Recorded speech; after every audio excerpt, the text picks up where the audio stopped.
মরার পর এরা আপনার উপকারে আসবে না, মরার পর এরা কোনো কাজে আসবে না।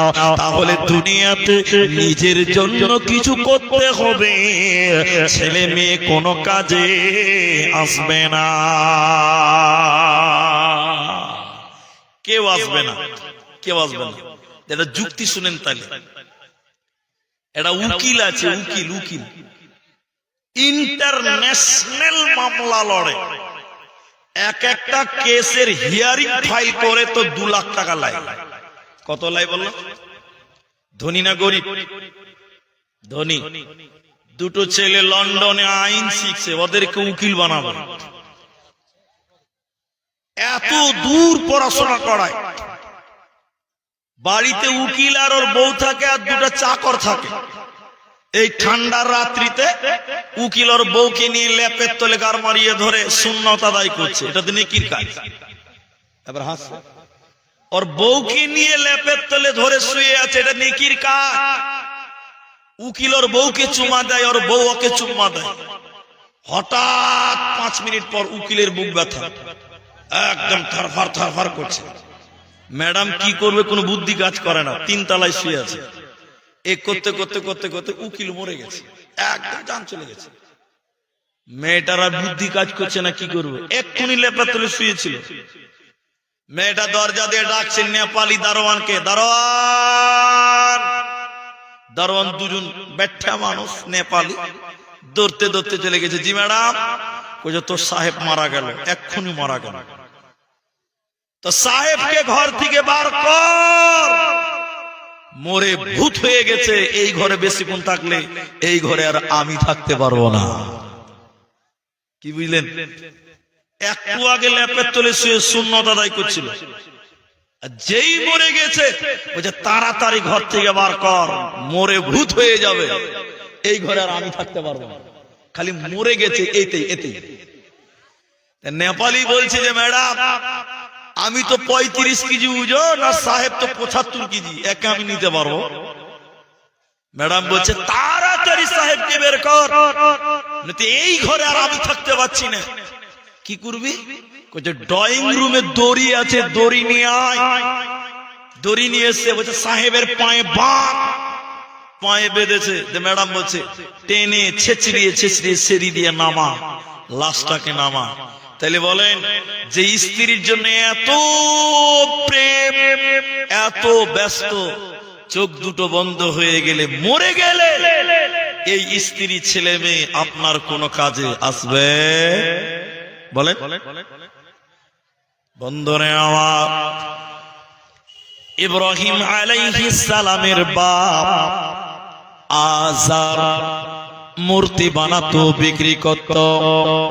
ইব্রাহিম বললেন আব্বা মূর্তি বানায়েন না, আপনি এই কাজ করিয়েন না, আমাকে মানেন, আল্লাহকে মানেন, আল্লাহ জান্নাত দেবে। আমাকে মানেন, আল্লাহকে মানেন, জান্নাত দেবে। হযরত ইব্রাহিম নবীর বাপ ইব্রাহিমকে বলল বেটা যা বলেছো বলেছো, আমাকে আর তুমি মানা করবে না, আর তুমি বাধা দেবে না। আমি ছোট্ট করে বলছি শোনো। এবার ইব্রাহিম সাল্লাম আর তিনি তার বাপকে কিছু বলল না।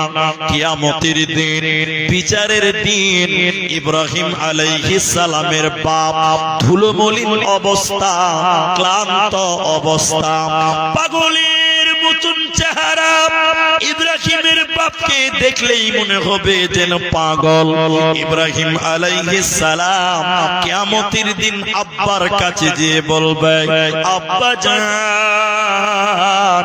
দুনিয়াতে বলেছিলাম আমাকে মানেন, আল্লাহকে মানেন, আল্লাহ জান্নাত দেবে, সেদিন আপনি আমাকে মানেন না। তখন ইব্রাহিমের বাপ বলছে এ বেটা ইব্রাহিম, আজকে তুমি যা বলবে আমি তাই শুনবো। আচ্ছা বলেন, মরার পর কিয়ামতের দিন 2 রাকাত নামাজ পড়ার টাইম পাবে, 1 টাকা দান করার সুযোগ পাবে? আর না। ইব্রাহিম নবীর বাপ বলছে, বেটা ইব্রাহিম, তুমি এখন আমাকে যা বলবে তাই শুনবো, তুমি আমাকে বলো, আমাকে তুমি বাঁচাও। বলেন, আর বাঁচা যাবে? এবার ইব্রাহিম আলাইহিস সালাম আল্লাহকে ডেকে ডেকে বলবেন, আল্লাহ, এ রব্বুল আলামিন, তুমি আমাকে ওয়াদা দিয়েছো, আমি ইব্রাহিম তোমার কাছে যা চাইবো তুমি তাই দেবে। আল্লাহ, আমি ইব্রাহিম জান্নাতে যাব, আর তোমার বাপ, আমার বাপ আজার জাহান্নাম যাবে। আল্লাহ, আমি ইব্রাহিম জান্নাতে যাব, আমার বাপ আজার জাহান্নাম যাবে। এটা কেমন লাগে? এটা দেখতে ভালো লাগে না। আল্লাহ, তুমি আমার বাপ আজারকে জান্নাতে দাও। আল্লাহ বলবেন, ইব্রাহিম, তুমি যেটা বলছো তোমার কথা ঠিক, আমি যেটা ওয়াদা করেছি আমার ওয়াদা ঠিক। তবে শুনে নাও, আমি আজকে ওই ব্যক্তিকে জান্নাত দিব না, ওই মানুষকে জান্নাতে দিব না যে আমার নবী ইব্রাহিমকে মানে নাই। সে তোমার বাপ হোক, চাইতে হোক না কেন, কিয়ামতের দিন নবী তার বাবাকে বাঁচাতে পারবে না। কিয়ামতের দিন নবী তার বাপ ইব্রাহিমের বাপকে বাঁচাতে পারবে না। অতএব কিয়ামতের দিনে কেউ কাউকে বাঁচাতে পারবে না। সেদিন ঈমান আমাল দিয়ে বাঁচতে হবে, নচেতে জান্নাত হবে না, পাবে না, পাবে না। আর দুটি বলবো, বেশিক্ষণ বলতে পারবো না। এটার নাম দিনাজপুর। আলহামদুলিল্লাহ, ওই যে ভাই বললো স্টেজে দেওয়ার সময় 10:30টায় দিবে ভেবেছিল, 10:30। মাদ্রাসার জালসা তো, কেউ অতিথি আসবে, কে ছাত্ররা বলছে, এই করে করে টাইম মেকআপ করতে পারেনি। আর আমরা জানি যে 12টার উপর লোক থাকবে না। রুমে খালি পাঁইচারা করছে যে কি ব্যাপার, কি ব্যাপার, বক্তা আদায় করে না কেন, বক্তা নামে না কেন। এখন যেটি মানুষ আছেন, কিয়ামতের দিন তাহলে নবী তার বাপকে বাঁচাতে পারলো না, নবী তার স্ত্রীদের কোনো কাজে আসবে না। আর দুটি বলবো, দেখেন আপনার কাজে লাগবে। ফাতিমা রাদিয়াল্লাহু তাআলা আনহা, নবী তাকে মা বলতেন, আর সাহাবীরা বলতেন উম্মে আবি, বাপের মা। মেয়েটার মূল্য কত? জান্নাতে মেয়েদের সর্দারিনী হবেন। সুবহানাল্লাহ। নবীর বেটি হাসান হুসেনের মা, আলীর স্ত্রী, সব দিক দিয়ে মেয়েটা গুণে গুণান্বিত। বলুন সুবহানাল্লাহ। এই মেয়েটার কাছে নবী একদিন এসে বলছে, এই এই ফাতেমা, আরে আমার মা, এ মা, আমি নবী বেঁচে আছি, বেটি তোমার কিছু দরকার যদি থাকে আমাকে বলো, আমি বাপকে বলো, আমার সাধ্য থাকলে আমি দেওয়ার চেষ্টা করব। কিন্তু বেটি, কিয়ামতের দিনে তুমি যদি আব্বা আব্বা নবী মুহাম্মদ এই বলে চিল্লিয়ে মারা যাও, কিয়ামতের দিন আমি নবী বাপ হিসাবে তোমার কোন কাজে আসব? বলুন সুবহানাল্লাহ। কেউ নেই, কেউ নেই, কেউ নেই, একমাত্র নিজের আমল। আর বিশ্ব নবী তার অরিজিনাল উম্মতের জন্য সুপারিশ করবেন। দেখেন আরেকটু সময়, সূরা তাহরিমের ভিতরে আল্লাহ কোরআনে বললেন, কিয়ামতের দিন দুইজন নবী তার বিবিদের জাহান্নাম যেতে দেখবে। দুইজন নবী তাদের স্ত্রীরা জাহান্নাম যাবে, নবী হয়ে তার স্ত্রীদের বাঁচাতে পারবে না। কোরআনে সূরা তাহরিমের ভিতরে আল্লাহ বলেন, এক নাম্বার ইমরাআতুন নূহ, হযরতে নূহ আলাইহিস সালাম আর হযরতে লূত আলাইহিস সালাম, এই দুইজন নবী কিয়ামতের দিন তার স্ত্রীদেরকে জাহান্নাম দেবে, ওদের স্ত্রীগণ জাহান্নাম যাবে, তারা নবী হয়ে নিজের বিবিদেরকে জাহান্নাম থেকে বাঁচাতে পারবে না। তাহলে দুনিয়াতে যত সম্পর্ক আছে এই দুনিয়াতে শেষ হয়ে যাবে, মরার পর এই সম্পর্ক কোনো কাজে আসবে না। খেটেছি যাদের তরে তারা আজ কত দূরে, নেয় না খোঁজ মোর কঠিন কবরে, গেল সব ভুলে বিবি মেয়ে ছেলে, মা বাপ ভাই বোন সবাই গেল সরে। ও আমি যাদের তোরে বাঁধলাম ঘর গো,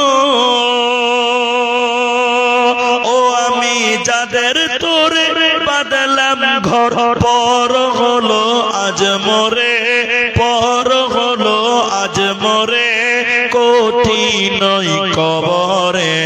ও গো আমার আল্লাহ থাকবো কেমন ধারে কঠিন কবরে, ও গো আমার আল্লাহ।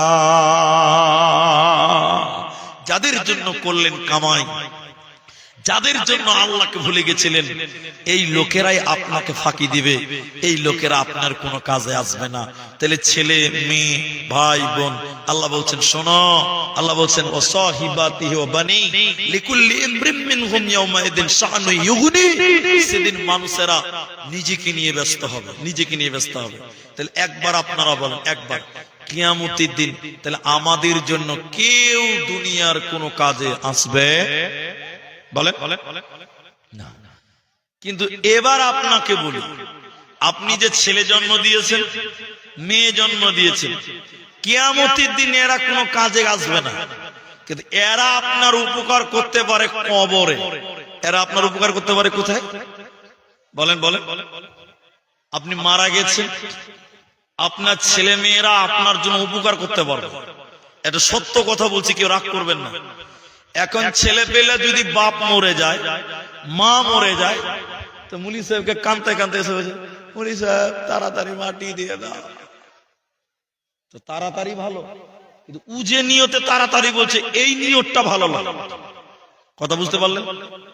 তাড়াতাড়ি মাটি দিতে বলছে কেন জানেন? ওই যে মুলি সাহেব সারা রাত আমার বাপকে কে পাহারা দিবে, তাড়াতাড়ি মাটি দিয়ে দাও। দেখেন দেখেন দেখেন, মাটি দেওয়ার পরে হাত ঝাড়ু দিয়ে 5 হাত এরকম মুছে নিয়ে চলে এলো বাড়িতে, বলছে দায়িত্ব শেষ। কিন্তু বলেন বাপকে মাটি দিলে দায়িত্ব শেষ, আর কোন কাজ নেই? এটা বলেন আর কাজ নাই? আমার বাপ মরে গেছে 5 বছর হয়ে গেছে, 5 বছর আবার বাপ মরে। আপনার বাপ মরে গেছে আজকে 20 বছর, মাটি দিয়ে দিয়েছেন, ভাবছেন যে দায়িত্ব শেষ, আর কোনো কাজ নাই। না, আরো কাজ আছে। যেটি মানুষ আছেন এই কাজগুলো এখন একটু বলবো। আপনারা অনেক ধৈর্য ধরেছেন, অনেক ধৈর্য ধরেছেন, আর আধা ঘন্টা টাইম ধৈর্য ধরেন, তাহলে আপনি বুঝতে পারবেন ইনশাল্লাহ। বলেন বলেন ইনশাল্লাহ। আধা ঘন্টা টাইম বসে থাকেন বাস। আপনার বাপ মরে গেছে, আপনার বাপ রক্তকে পানি করে মানুষ করেছে আপনাকে, আপনার মা দুধ পান করিয়েছে, পেটে ধারণ করেছে। ওই মায়ের আপনি কিয়ামতের দিন 5 পয়সার উপকার করতে পারবেন না, কিন্তু কিয়ামতের আগে কবর কবর কবর, ওইখানে আপনি উপকার করতে পারবেন। আপনার মা বাপের জন্য মাঝে মধ্যে আপনি দোয়া করবেন। কি করবেন? এরা বলে না কথা, কি করবেন? দোয়া করবেন। বলি সাহেব দোয়া কাকে বলে বুঝি না। বাপ 20 বছর মারা গেছে, একদিনও বাপের জন্য হাত তুলে দোয়া করতে পারলেন না, অথচ মুহাম্মদ সাল্লাল্লাহু আলাইহি ওয়াসাল্লাম বললেন তোমার বাপ তোমাকে জন্ম দিয়েছে, তোমার বাপ পেটে ধারণ করেছে, দুধ পান করিয়েছে, পায়খানা সাফ করেছে, ওই মা কবরে চলে গেছে। আও ওয়ালাদুন সালিহুন ইয়াদউ লাহু, ছেলে মেয়েরা যদি মা বাপের জন্য দোয়া করে, এই দোয়া ওই কবরে পৌঁছে যায়, আল্লাহ কবুল করে নাই। জোরে জোরে বলুন সুবহানাল্লাহ। তাহলে মা বাপ কিয়ামতের দিন আপনি কাজে আসবেন না, কিন্তু কবরে তারা বিপদে আছে, মুসিবতে আছে, আযাব হয়। মাঝে মধ্যে মা বাপের জন্য দোয়া করব, বলুন ইনশাআল্লাহ, বলুন ইনশাআল্লাহ। মা বাপের জন্য যদি দোয়া করেন, আল্লাহ আপনার মা বাপ কবরে আল্লাহ তাকে ভালো রাখবে। এই জন্য জীবনে কি করলেন মা বাপের জন্য? কিচ্ছু করতে পারেন। মাঝে মধ্যে মায়ের কবরের কাছে যাবেন, বাপের কবরের কাছে যাবেন। আমি তো বাইরে থাকি, আমি যখন সুযোগ পাই বাড়িতে যাই। আমার মা আমাকে